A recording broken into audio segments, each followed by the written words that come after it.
Primera está basada en el Salmo 139 a partir del versículo 7.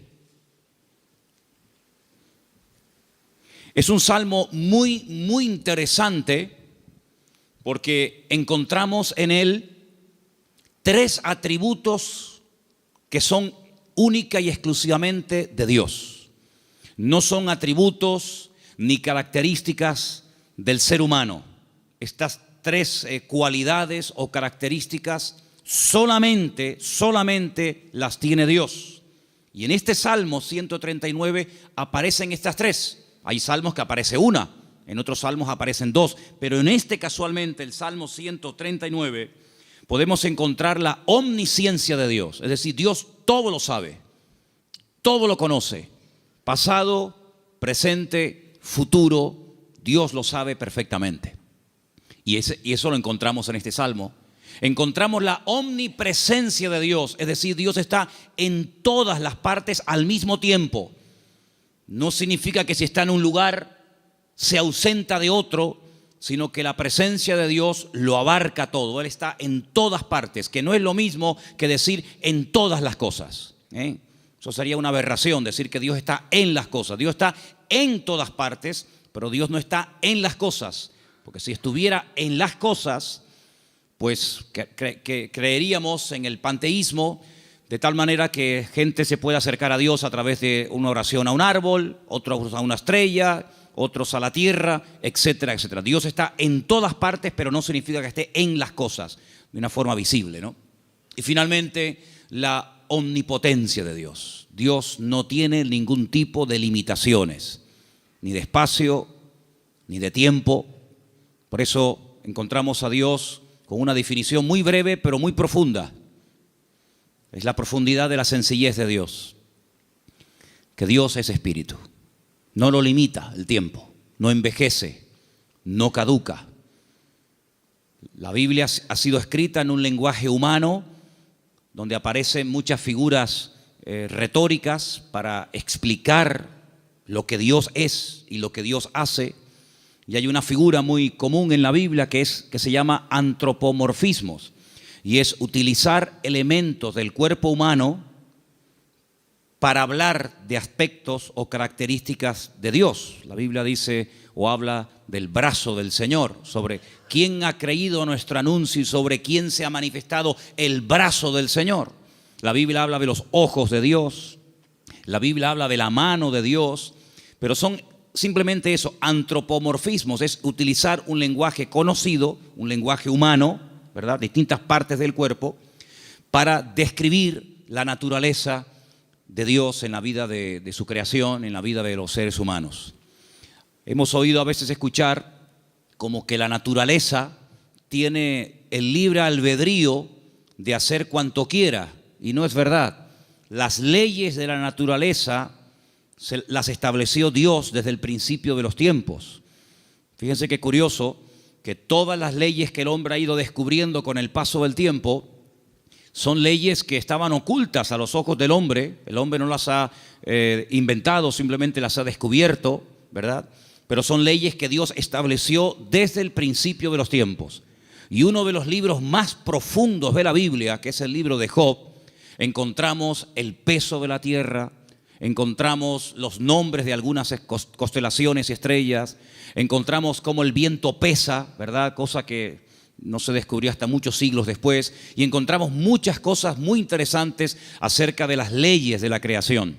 Alguien dijo que lo creado es una manifestación de las ideas y de la voluntad de Dios hechas realidad, ¿vale? Dios hablaba y su palabra se materializaba. Poder que no transfirió al hombre, imagínense.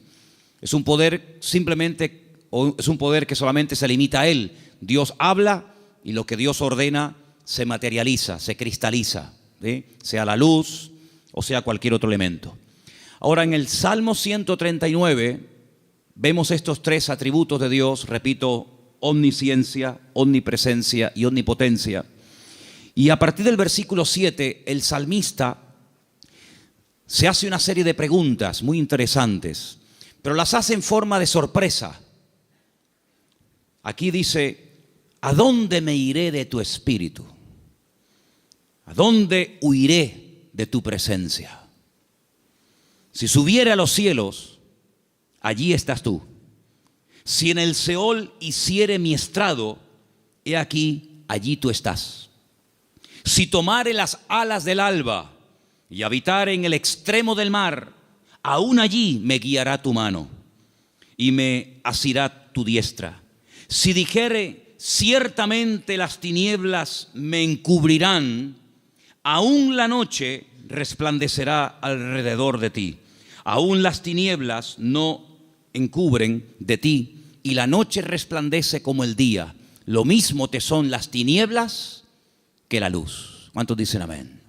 Ahora, en la Biblia encontramos a ciertos personajes que por las circunstancias que estaban atravesando no les quedó más remedio que huir y esconderse de las personas que querían quitarles la vida.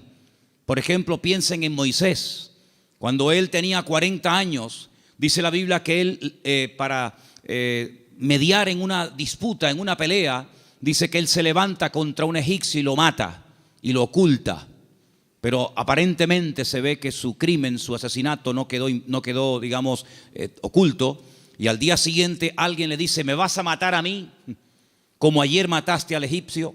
Y esto le produjo un pánico, le trajo un miedo tan grande a Moisés, que dice que tuvo que huir al desierto. Y se ve que no lo encontraron.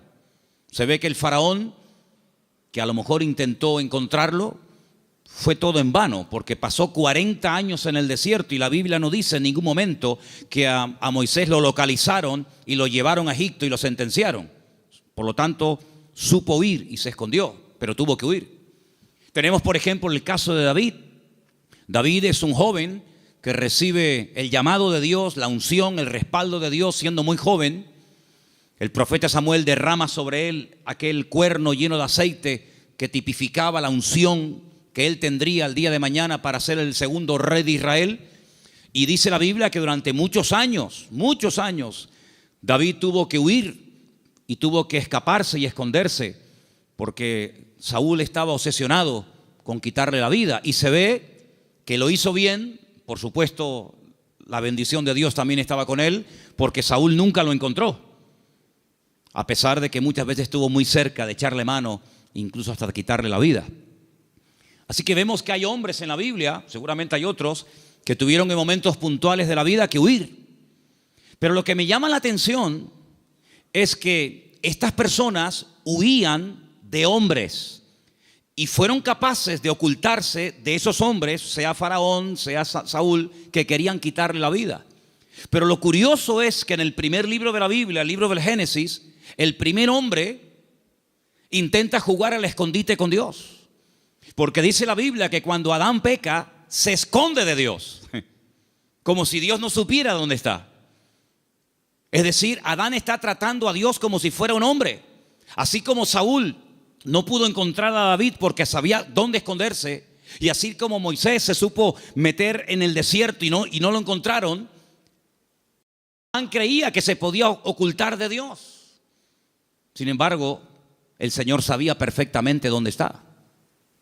Me llama la atención que cuando leemos el libro del profeta Jonás, en el capítulo 1, dice la Biblia que él recibe un llamamiento para ir a predicar a una tierra extranjera, a la capital del imperio de Asiria. La ciudad se llamaba Nínive, pero él no quería ir, porque él sabía que si la gente se exponía a la palabra y se arrepentían, Dios los iba a perdonar. Y como él no quería que Dios los perdonara, sino que los castigara y los destruyera, pues dice, no voy a predicarles. Y como no van a tener la opción de arrepentirse, pues que se mueran.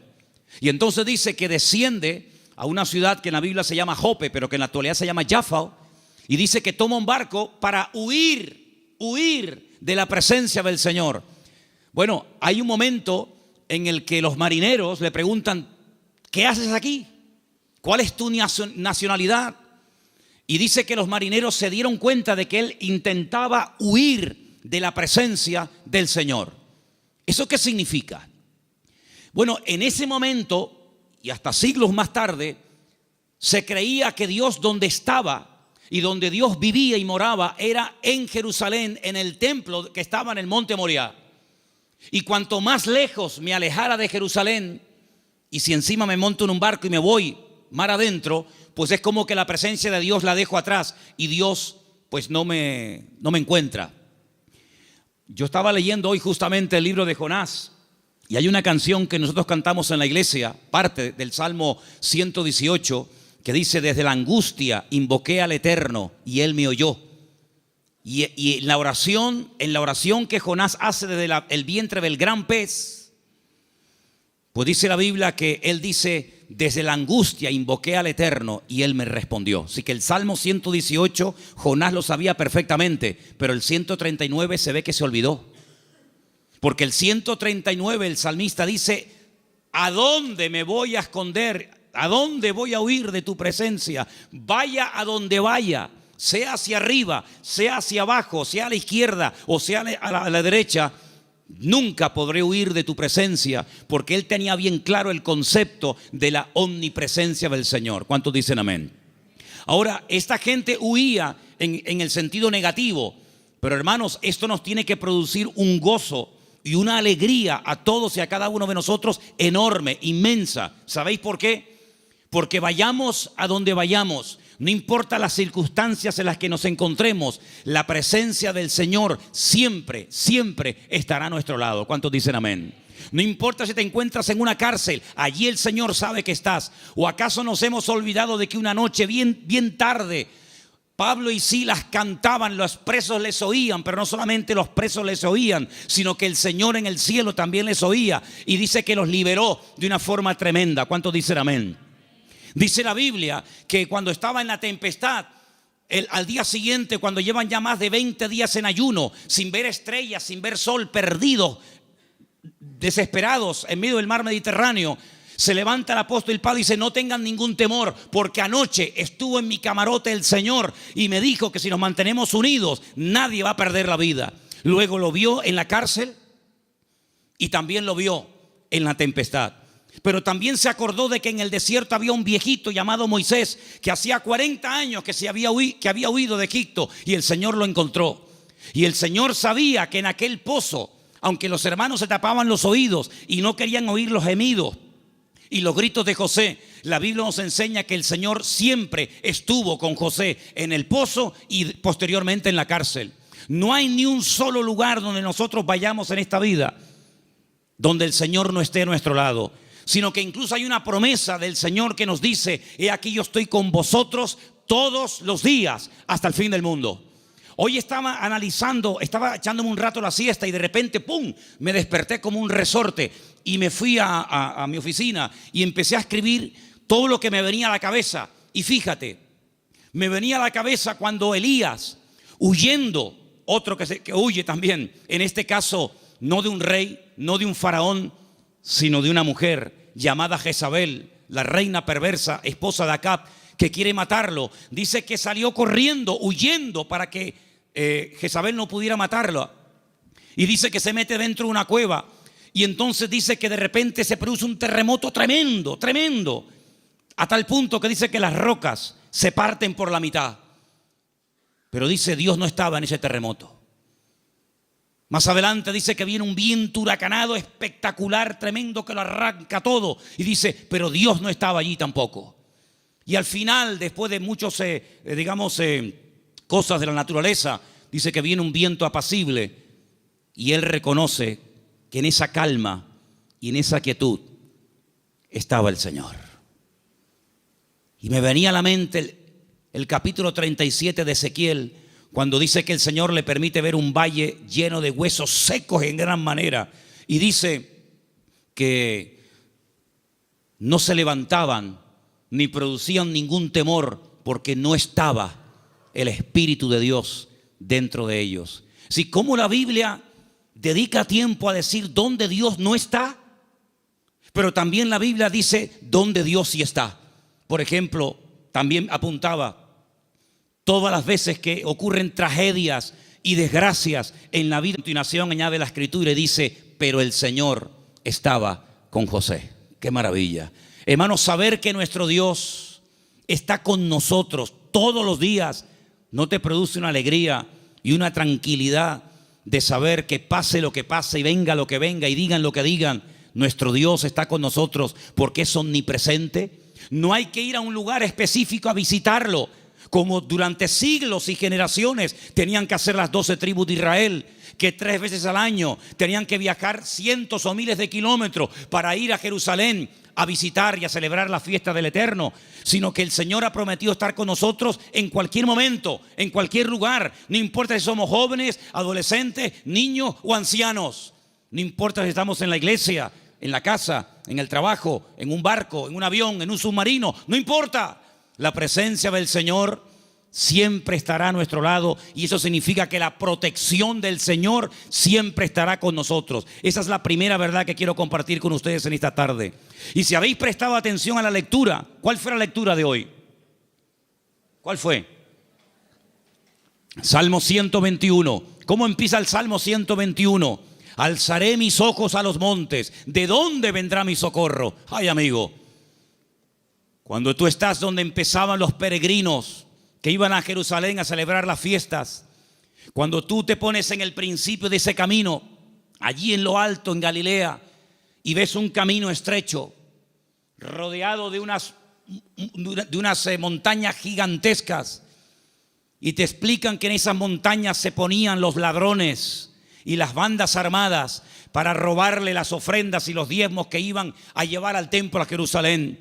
¿Cómo nos van a alzar los montes los peregrinos y decir: Señor, ¿de dónde vendrá nuestro socorro? No es que está implorando la ayuda de las montañas, no, porque el versículo siguiente dice: nuestro socorro viene del Señor que hizo los cielos y la tierra. No dará tu pie resbaladero, ni se dormirá el que te guarda. Él guardará tu salida y tu entrada desde ahora y para siempre. ¿Cuántos dicen amén? Hermanos, en estos tiempos en los que estamos viviendo, es importante que nos recordemos cada día: el Señor, la presencia del Señor, la cobertura del Señor está a mi lado. ¿Cuántos dicen amén? Dile que está a tu lado: el Señor está con nosotros porque es un Dios fiel. Aleluya. Esa es la primera verdad que tenemos que tener presente en nuestra vida. Primera de Juan 5:18, primer versículo que nos van a leer en esta tarde. Primera de Juan, capítulo 5, verso 18. Presten atención, por favor. Sabemos que todo aquel que ha nacido de Dios no practica el pecado, pues aquel que fue engendrado por Dios le guarda, y el maligno no le toca. El maligno, la promesa que dice, el maligno no le toca. ¿A quién no le toca? Al Hijo de Dios. ¿Y por qué no le toca? Porque está protegido. ¿Por quién? Por aquel que lo engendró. Nuestro Dios no solamente está, sino que está para defendernos, está para guiarnos, está para bendecirnos. No está dormido y hay que despertarlo, como en algún momento el profeta Elías les decía a los profetas de Baal: griten, griten, levanten la voz. Tal vez vuestro Dios está de camino, o está dormido, o cansado, se ha ido de viaje. Sino que nuestro Dios está a nuestro lado, pero no de una forma pasiva, indiferente, sino que está a nuestro lado para pelear nuestras batallas y defendernos. ¿Cuántas veces hemos mencionado el pasaje de cuando el profeta Eliseo, no Elías, Eliseo, se encuentra rodeado de enemigos y su criado Giesi se lo comenta y le dice: estamos rodeados, nos van a matar?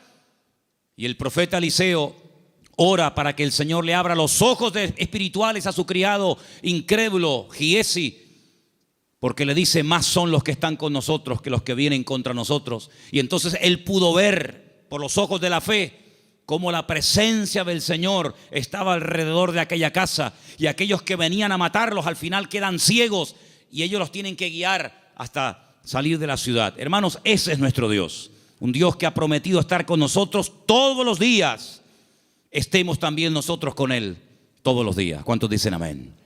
Segunda y gran verdad que quiero compartir en esta tarde: el poder inmenso, ilimitado del nombre del Señor Jesucristo. Marcos capítulo 16, versículo 17 al 18. Presten atención, por favor.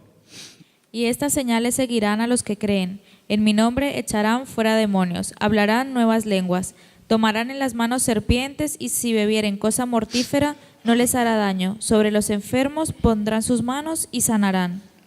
Todo cuanto se menciona ahí con una connotación milagrosa, echar fuera demonios, hablar lenguas, orar por los enfermos, etcétera, etcétera, todo va precedido por el nombre de Cristo. En mi nombre, en mi nombre, en mi nombre. El Señor Jesucristo nos enseña en la palabra que cuando oramos los creyentes, tenemos que orar en su nombre. Firme la oración. No oramos en nuestro nombre. No nos acercamos a Dios con nuestros méritos, sino que oramos en el nombre del Señor Jesucristo. Y en el libro de Filipenses, el capítulo 2, nos da una pincelada, una explicación del poder tremendo de ese nombre. Presten atención. Después de humillarse, después de despojarse de toda su gloria y dignidad, después de haberse hecho siervo y estando en la condición de hombre, se humilla hasta lo sumo y muere de una forma terrible como era la muerte de cruz, y haciéndose obediente hasta la muerte. A continuación de eso dice: por lo cual Dios lo exaltó hasta lo sumo, a lo máximo, y le dio un nombre sobre todo nombre. Y ahora escucha versículo 10: para que en el nombre de Jesús se doble toda rodilla de los que están en los cielos, en la tierra y debajo de la tierra, y toda lengua confiese que Jesucristo es el Señor, para gloria de Dios Padre. El poder del nombre de Cristo, no somos conscientes de lo poderoso que es mencionar ese nombre. Los demonios huyen y tiemblan cuando se menciona el nombre de Jesucristo. Es un nombre de poder, es un nombre de autoridad. No hay nada ni nadie que se resista al poder del nombre de Cristo. Una vez escuché a un predicador que vino a Las Palmas hace muchos años. Había sido misionero en África, y un día no se le ocurre otra cosa más que ir a una tribu de caníbales. Y dice que mientras dormía en una choza durante la noche, hay un momento en el que él se despertó y ve a un caníbal con un garrote a punto de darle un palo en la cabeza y matarlo. Dice que fue algo tan rápido, no había tiempo para decir: hermano, vamos a orar, espérate un momentito. Dice que solamente dijo: Jesús. Solamente mencionó el nombre del Señor. Y dice que se le cayó ese garrote de la mano a este hombre y salió corriendo. Hermanos, hay millones de testimonios de personas que han sido sanadas, liberadas, salvadas, bendecidas y transformadas por el poder del nombre de Jesucristo. Es un nombre que tenemos que utilizarlo cuando oramos, cuando hacemos cualquier cosa: conducir, estudiar, trabajar, salir, entrar. Porque no solamente es una sugerencia, no solamente es una propuesta, una idea que les lanzo, sino que es un mandamiento bíblico. Vamos a leer en Colosenses 3:17. Fíjense cómo la Biblia nos enseña lo que estoy diciendo en esta tarde. Colosenses 3:17, por favor. Y todo lo que hacéis, sea de palabra o de hecho, hacedlo todo en el nombre del Señor Jesús. Todo. Dando gracias a Dios Padre por medio de Él. Todo lo que hacéis, todo lo que habláis, hacerlo todo en el nombre del Señor Jesucristo. Cuando se monten en el coche a conducir: Señor, en tu nombre pedimos que nos traigas y que nos lleves de regreso a casa con tu paz y con tu bendición. Cuando vayas a un examen, cuando vayas a prepararte para hacer un examen o estudiar: Señor, yo me preparo, yo estudio, yo memorizo, pero yo pido que en tu nombre este examen salga bien, Señor. Cuando vas a trabajar o cuando vas a buscar trabajo, cuando vas a dormir, cuando vas a levantarte, todo lo que hacemos y todo lo que decimos, dice: hacedlo todo en el nombre de nuestro Señor Jesucristo. ¿Cuántos dicen amén? Y vas a ver cambios, vas a ver algo diferente en tu vida, porque ese nombre es un regalo, permítame la palabra, que Dios le ha dado al creyente, a sus hijos, a su pueblo, a su iglesia, para que lo use. El Señor Jesucristo le dijo un día a sus discípulos: no habéis recibido nada porque no os habéis atrevido a orar en mi nombre, pero a partir de ahora todo lo que pidáis en mi nombre os lo daré, para que mi Padre sea glorificada en esa petición. ¿Cuántos dicen amén? Así que esta es la segunda verdad que tenemos que interiorizar en nuestra vida. Tenemos un nombre, hermanos, un nombre de autoridad en el cielo, en la tierra donde vivimos ahora mismo y aún debajo de la tierra. un nombre que no tiene limitaciones de ningún tipo. Pues vamos a usarlo, porque la Biblia dice que es el regalo del Padre al Hijo, un nombre que es sobre todo nombre, para que en ese nombre se doble toda rodilla de los que están arriba en el cielo, en la tierra y aún debajo de la tierra, y toda lengua confiese que Jesucristo es el Señor, para gloria de Dios Padre. Dice también en un versículo que vamos a leer a continuación, en Proverbios 18:10, nos pone un ejemplo gráfico de la protección que proporciona el nombre del Señor, el nombre de Dios. Proverbios 18:10, por favor. Torre fuerte es el nombre del Señor. A él correrá el justo y será levantado. Torre fuerte es el nombre de nuestro Señor, y a él correrá el justo y será levantado. Leía en el día de ayer una historia cuando un tal Abimelech quiere matar a un montón de gente y dice que se dirige a la ciudad donde están las personas que él en un principio quiere aniquilarlas. Esto lo pueden ver en el capítulo 9 del libro de Jueces. Y dice la Biblia que en esa ciudad había una torre donde la gente de la ciudad, las mujeres y los niños se metieron, subieron a lo alto de la torre y allí se escondieron, y dice que no les pasó nada.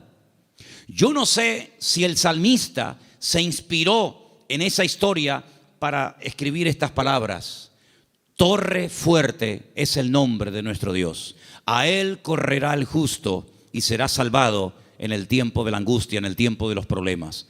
Así que, hermanos, les animo a que en esta semana, no en vano, porque fijaros que sagrado es el nombre del Señor, que hay un mandamiento de los 10, del decálogo, hay uno que curiosamente hace referencia a su nombre: no tomarás el nombre de tu Dios en vano. Pero bueno, una cosa es no tomarlo en vano y otra cosa es no tomarlo nunca. Por lo tanto, cuando menciones el nombre del Señor, que la gloria, una vez obtenida la respuesta a esa petición o a esa necesidad, que la gloria no sea para ti, sino que la gloria se la lleve el Señor. ¿Cuántos dicen amén? Hay también una tercera verdad que quiero compartir esta tarde. Y para los que no estuvieron, el otro día aquí en la iglesia, el día jueves, en la carta de Pablo a Tito, una carta pequeñita que está por ahí por el Nuevo Testamento, ustedes la tienen también, no les quepa la menor duda. El apóstol Pablo deja a Tito en la isla de Creta para que impida que se mezclen o que se metan en la iglesia falsas enseñanzas, falsas doctrinas, etc. Y una de las cosas que el apóstol Pablo le decía a este joven pastor es que en la iglesia tiene que haber, a nivel de cuerpo, una sana doctrina, y que el liderazgo, los ancianos que él iba a nombrar para que ocuparan cargos de responsabilidad en la obra, tenían que ser personas con una serie de características. Algunas eran prudentes, con paciencia, serios, sobrios, etc. Pero lo que me llamó la atención es que dice, y el liderazgo tiene que tener una fe sana. Bueno, literalmente dice que sean sanos en la fe. Y esto despertó mi curiosidad, porque la tercera verdad que quiero que en esta tarde escuchen ustedes y quiero compartir es el poder que tiene el cuerpo, el pueblo del Señor, siempre y cuando la fe de esa iglesia sea una fe sana. Y algunos dirán, pero ¿cómo que una fe sana? ¿Es que acaso hay una fe que no es sana? Pues sí. La fe a veces se puede enfermar.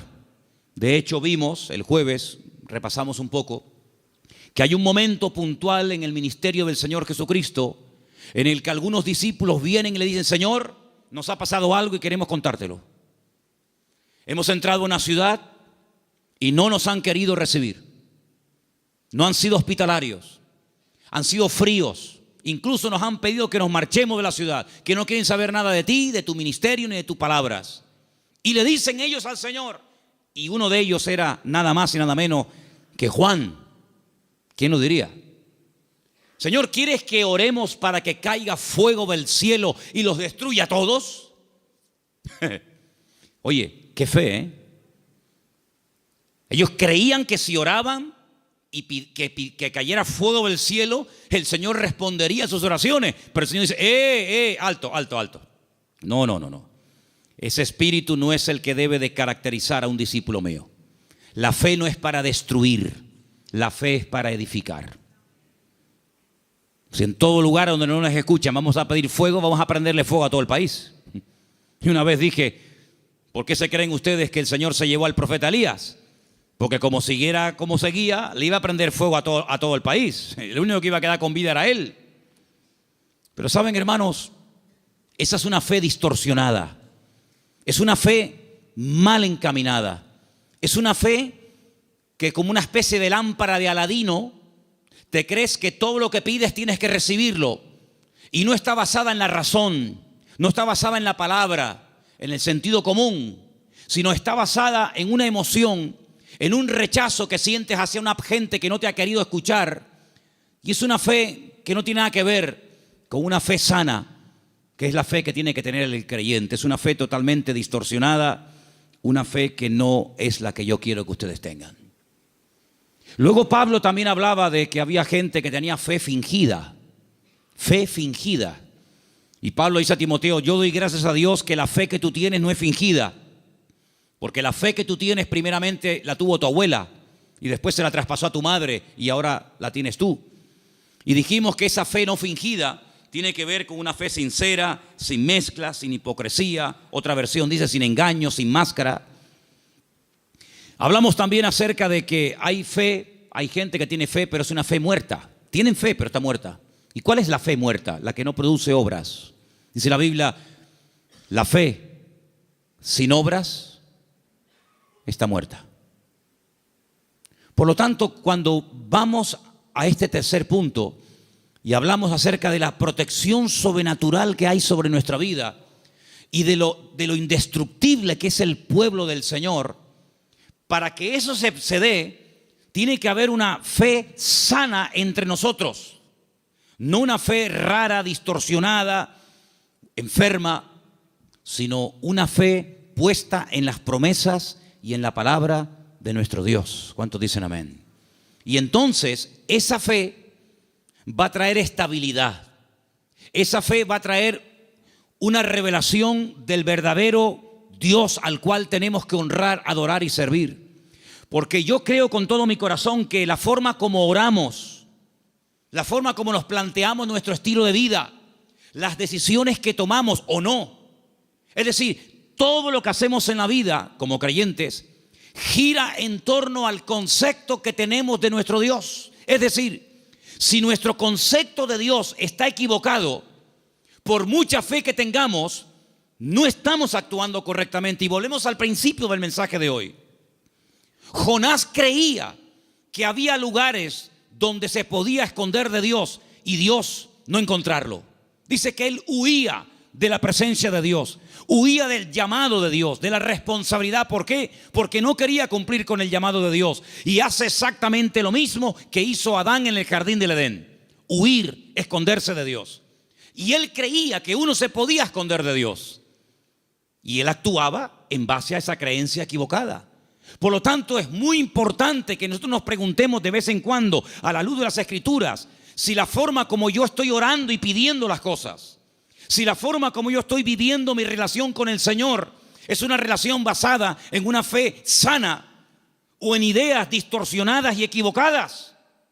Porque hay personas que se imaginan que Dios, como acabo de decir, es esa especie de lámpara de Aladino que frotamos y Dios tiene que estar a mi servicio las 24 horas del día y Dios tiene que complacerme en todo lo que le pido y en todo lo que quiero. Y no es así. Hay momentos en los que puedes tener una fe tremenda y Dios decir a tu oración no. Puede ser que tengas una sinceridad y un deseo tremendo de hacer algo para el Señor, genuino, bíblico, correcto, pero a ti no te corresponde hacer esa operación, hacer ese trabajo. Como por ejemplo el rey David, que quería construirle una casa a Dios. Y Dios le dijo, tú no la vas a edificar, la edificará la siguiente generación en la persona de tu hijo Salomón.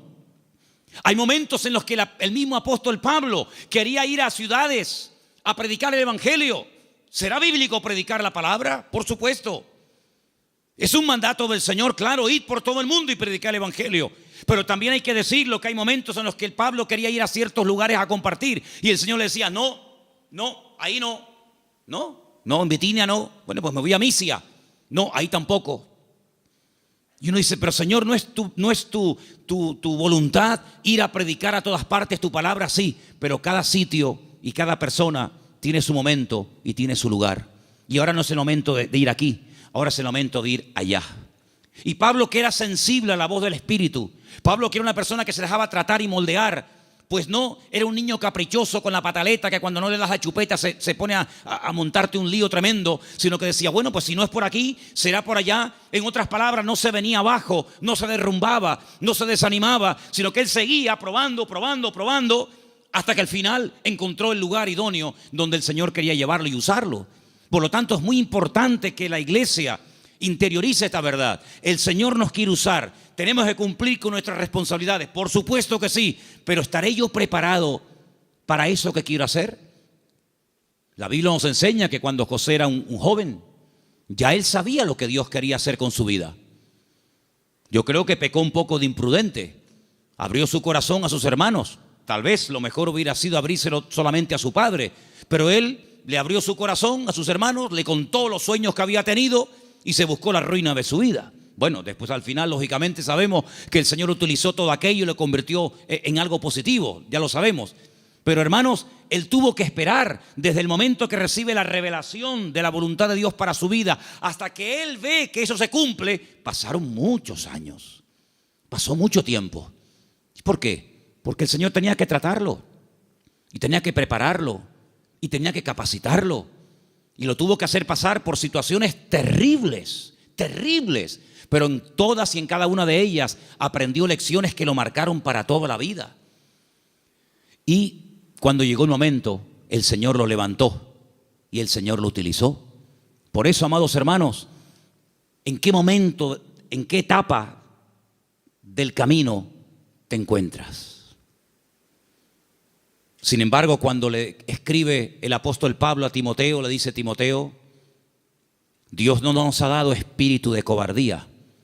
Probablemente estaba pasando por un momento de temor frente a semejante responsabilidad. Pablo dice: Dios no nos ha dado espíritu de cobardía y no te tienes por qué avergonzar de mis cadenas. Cuando te pregunten dónde está tu apóstol Pablo, dónde está el fundador de la iglesia, no te avergüences de mis cadenas, da testimonio de ellas. Y te recuerdo que tienes que cumplir con tu ministerio. Y te recuerdo que tienes que predicar la palabra a tiempo y fuera de tiempo. Y te recuerdo que tienes que cuidar tu salud. Y te recuerdo que no le des lugar a los comentarios de la gente que te menosprecian por la edad que tienes, etcétera, etcétera, etcétera. En otras palabras, ¿por qué Él exige que sufra? Sufre, pelea, predica, con ganas y sin ganas, a tiempo y fuera de tiempo. ¿Por qué? Porque sabe que está en una etapa de la vida en la que a Él se le puede exigir, pero a otras personas Pablo no les exigía tanto. ¿Por qué? Porque no habían llegado al nivel y a la madurez que Pablo entendía que Timoteo ya tenía. Por lo tanto, en base a tu conocimiento, en base a tu madurez, en base al desarrollo que tú tienes en el Señor, se te exigirá más o se te exigirá menos. Pero todo creyente que forme parte del cuerpo de Cristo, el cual llamamos iglesia, tiene que asumir las responsabilidades que le corresponda. Y yo, por ejemplo, en esta tarde tengo aquí una pequeña lista de cosas en las cuales todos sí podemos, a pesar de que lleven poco tiempo o mucho tiempo, todos sí podemos cumplir con ellas. Por ejemplo, con la puntualidad. Yo doy gracias al Señor de que en esta iglesia, salvo raras excepciones, siempre se empiezan los cultos a su hora. ¿Sí o no? ¿No? ¿Dicen que no? Hemos estado en algunas iglesias donde el culto se ha empezado media hora tarde. Y durante la predicación aún sigue entrando gente. Y decirnos a algunos miembros de la iglesia: en esta iglesia siempre ha sido así, es imposible empezar un día a tiempo. Bueno, yo doy gracias al Señor de que por lo menos en eso no somos malos, ¿no? Sino que generalmente solemos ser puntuales. Cuando se propone o se expone a la congregación un proyecto, una idea o algo, generalmente un altísimo porcentaje de la congregación responde apoyando dicha actividad o proyecto o lo que sea.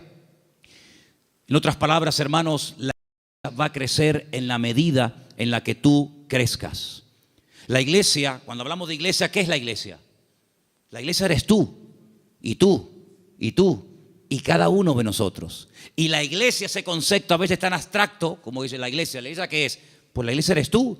La iglesia tendrá la madurez de todos y cada uno de nosotros. Pero esa madurez, ¿dónde la aprendemos? ¿Aquí o ya venimos con ella de casa? Después del culto hoy, queremos reunirnos unos poquitos minutos con los padres de los chicos que en este momento, ahora mismo, están en la escuela dominical. ¿Por qué? Porque una de las cosas que tenemos que entender es que la iglesia, por ejemplo, los domingos, la escuela dominical, es un refuerzo a lo que teóricamente los niños ya aprenden de sus respectivos padres en el hogar. ¿Cuántos dicen amén? Es decir, si ustedes no oran a la hora de la comida, difícilmente, por más que se lo enseñen ahora mismo las hermanas que están allí con esos niños, que hay que orar dándole gracias al Señor por la comida que entra por nuestra boca, si después durante la semana, que es muy larga, hasta el próximo domingo, no ven a papá y no ven a mamá orando un momentito, dándole gracias al Señor por los alimentos, pues le vamos a hacer al niño, perdonen la palabra, un cacao, porque le estamos enseñando algo en la iglesia que luego ustedes no lo apoyan. Es decir, que lo que aprendan aquí, luego vean la práctica en el hogar. ¿Cuántos dicen amén? Si, por ejemplo, un niño un día en una escuela dominical tiene una clase donde, por ejemplo, no sé, se le habla del perdón, pues que cuando lleguen momentos puntuales, pues que el niño vea que en casa la asignatura del perdón se aprueba con sobresaliente y no siempre con suspenso. Y simplemente quiero ponerles un ejemplo. Porque la tercera verdad que estoy tratando de compartir esta tarde es la importancia de la iglesia en el mundo y cómo la iglesia es indestructible siempre y cuando cumpla con los requisitos bíblicos establecidos por el Señor en su palabra. ¿Dónde aprendió José a perdonar, a reconciliarse, a llevarse bien con otras personas? ¿Dónde lo aprendió? ¿En Egipto? ¿En Egipto lo aprendió? No, lo aprendió en el hogar, lo aprendió en casa. Yo no sé, supongo que sí, ya es especular. Si algún día Jacob, que era su padre, explicó en casa el motivo por el cual se iban de un país a otro. Me imagino que sí. Yo me imagino que un día Jacob habrá juntado a Raquel, a Lea, a sus hijos y les habrá dicho: chicos, nuestro tiempo se ha terminado con el tío Labán. Volvemos a Canaán. Y quiero contarles algo. Hace 22 años salí de mi tierra y ahora volvemos. Pero hay una pequeña cosa que tengo que comentarles. Yo no vine aquí porque quería en el fondo venir. Yo vine aquí casi forzado por las circunstancias. Vine aquí porque el tío Esaú, vuestro tío, mi hermano, me quería matar. Y ahora volvemos y no sé lo que nos vamos a encontrar. La Biblia dice que él toma una serie de medidas muy particulares, por cierto. Fue haciendo diferentes grupos a las que menos amaba o con las que menos tenía, no sé, feeling, las fue poniendo por delante y él lógicamente se quedó atrás, con la que él realmente quería y con sus hijos. Y le llega la noticia de que el tío Esaú viene con 400 hombres armados hasta los dientes. Y entonces él se va a la montaña a orar y es allí cuando tiene un encuentro con el Señor que lo cambió para toda la vida, y es allí donde pelea con un ángel, y dice la Biblia que allí donde Dios le cambia el nombre de Jacob por Israel. Y al día siguiente llegó el momento de la verdad, amigo. Llegó el momento de a ver qué pasa. O se acaba todo o empieza todo. Y allí se va José con su padre, con sus hermanos, y allí dice la Biblia que Jacob y Esaú se abrazaron, se perdonaron, se reconciliaron y todo se solucionó. Y allí estaba José, la primera vez en su vida que veía al tito Esaú, la primera vez en su vida que veía algo tan impactante que sin lugar a dudas lo marcó, porque esa reconciliación entre el tío y su papá lo marcó de tal manera que años más tarde, cuando él es vendido por sus propios hermanos, cuando él se da a conocer a ellos y les revela su identidad y les dice: yo soy José, no tiene ni la más mínima gota de rencor, de remordimiento en su corazón, porque él aprendió de una forma objetiva lo que era el perdón y la reconciliación en su familia. ¿Y qué es lo que hace? Él después proyecta en los demás lo que en el hogar aprendió de una forma práctica. Por eso, amados hermanos, es muy importante que lo que ustedes aprenden en los cultos, lo que los niños aprenden en la escuela dominical, luego durante la semana, se van a presentar muchas oportunidades para orar, para pedir perdón, para saber cómo reaccionar ante una situación. Y entonces ahí donde tenemos que trabajar en equipo. Porque la iglesia que entiende que no somos solamente iglesia cuando nos reunimos aquí en Garcilaso de la Vega, número 13, y cuando apagamos la luz y arrancamos los coches y cada uno se va a su casa, dejamos de ser iglesia. No, seguimos siendo iglesia. Seguimos siendo iglesia. No en un lugar físico como este. La iglesia ahora se divide para multiplicar. La iglesia que se divide dentro es una ruina. Pero la iglesia que fuera, cuando termina el culto, se divide y se lleva la bendición de Dios, se divide, entre comillas, para después multiplicar y para extender la luz del evangelio fuera. ¿Cuántos dicen amén? Por eso es muy importante que nosotros nos preguntemos y nos analicemos de vez en cuando cómo va el nivel de nuestra fe. Quiero ponerles un pequeño ejemplo de la Biblia, donde dice la palabra que un padre desesperado, un padre con un problema con un hijo que nada ni nadie puede solucionar, fue un día con toda la fe y con toda la sinceridad del mundo a pedir ayuda al Señor, pero el Señor no estaba. La Biblia dice que el Señor había pasado la noche en oración con 3 de sus discípulos en la montaña. Pero bueno, ya que estoy aquí, aprovecho para que por lo menos los discípulos del maestro oren por mi hijo. Y fue un fracaso. No resultó. La palabra dice que cuando el Señor baja de la montaña, este padre va al Señor por fin y le dice: he traído mi hijo a tus discípulos y no han podido hacer absolutamente nada. Si tú puedes hacer algo. Increíble. Y el Señor le dice: si tú puedes creer más bien. Y es cuando pide ayuda: Señor, ayuda a mi incredulidad. Menguó en la fe. En unas horas la fe pasó de creer que mi hijo tiene remedio a decir: si puedes hacer algo. Eso no es una fe sana. La fe sana es la que aguanta la prueba. La fe sana es la que se extiende. La fe sana es la que sabe reaccionar cuando dice el Señor no. Porque cuando dice el Señor sí, la fe se amolda y se adapta muy bien. Pero cuando el Señor dice no, es donde verdaderamente se prueba la fe. Por eso dije el jueves, y quiero volver a repetirlo porque para mí fue algo muy importante, y es que una fe que no va acompañada de paciencia se convierte en tormento. Por eso hay gente que dice: yo he orado, y como tú dices, Manolo, en el nombre de Cristo, y tengo fe, y lo creo, y además creo que es bíblico lo que estoy pidiendo, pero Dios no me responde. Pero es que la fe sin paciencia se puede llegar a convertir en un tormento. Por eso una fe sana es la fe que va acompañada de paciencia. Y de ahí que el salmista diga, y volvemos a mensajes de la semana pasada: encomienda al Señor tu camino, confía en Él y Él hará cuando lo crea oportuno. ¿Cuántos dicen amén? Por eso la iglesia, claro que es indestructible. Hay promesas que las puertas del infierno no prevalecerán contra el pueblo de Dios. Pero siempre y cuando el pueblo de Dios se mantenga alineado y siempre y cuando el pueblo del Señor tenga ese mismo sentir. Permítame llevarles al libro de Filipenses, por favor. En la carta del apóstol Pablo a los Filipenses, y mientras la buscan, decirles, amados hermanos, que esta carta se escribió desde la cárcel en Roma. En el capítulo 4 de la carta de Pablo a los Filipenses,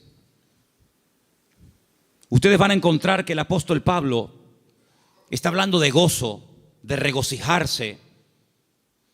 Y uno dice: pero ¿cómo es posible que en semejantes circunstancias el apóstol Pablo escriba una carta cuya palabra más repetitiva es la palabra gozo y alegría? Bueno, pues porque el gozo del creyente, la estabilidad del creyente, no depende de si está en libertad o privado de libertad, sino depende de una fe sana depositada en los brazos del Señor. Pero en medio de la carta, cuando él está explayándose, dando unas explicaciones extraordinarias sobre todo esto, llegamos al versículo 2, Filipenses 4:2, donde él hace un ruego, una tarea que les pongo: escriban en un papel todas las veces que Pablo le rogó a alguien algo.